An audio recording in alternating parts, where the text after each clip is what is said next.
Good morning বন্ধুরা। আজ আমার একটু চা খেতে লেটই হয়ে গেল, প্রায় দেখো 10টাই বাজে।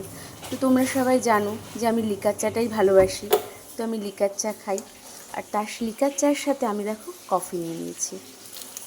তো আমার খুব ভালো লাগে লিকার চায়ের সাথে কফিটা খেতে। আমি আবার দুধ কফিটা খেতে পারি না, ব্ল্যাক কফিটা খুব পছন্দ করি, তাই আমি খাই।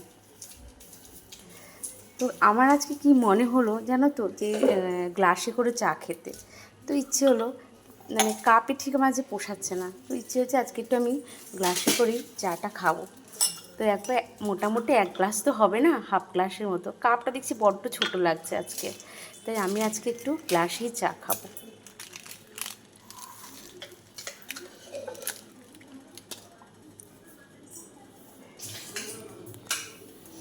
তোমাদের আশা করি সবার হয়ে গেছে চাটা খাওয়া। তো আমার চায়ে একদম লিকার হয়, প্লাস দেখো চিনিটা ছাড়াও হয়। আমি একদম চায়ে চিনি দিয়ে খাই না, ভালো লাগে না ঠিকঠাক। আবার সাথে ব্রাউন ব্রেডও নিয়ে নিয়েছি। তো একটু বাটার লাগিয়ে চিনি দিয়ে খাচ্ছি। চায়ে চিনি খাই না, কিন্তু একটু বাটারের সাথে চিনিটা না খেলেও তো ভালো লাগবে না, তাই ওটা মোটামুটিভাবে করে নিয়েছি।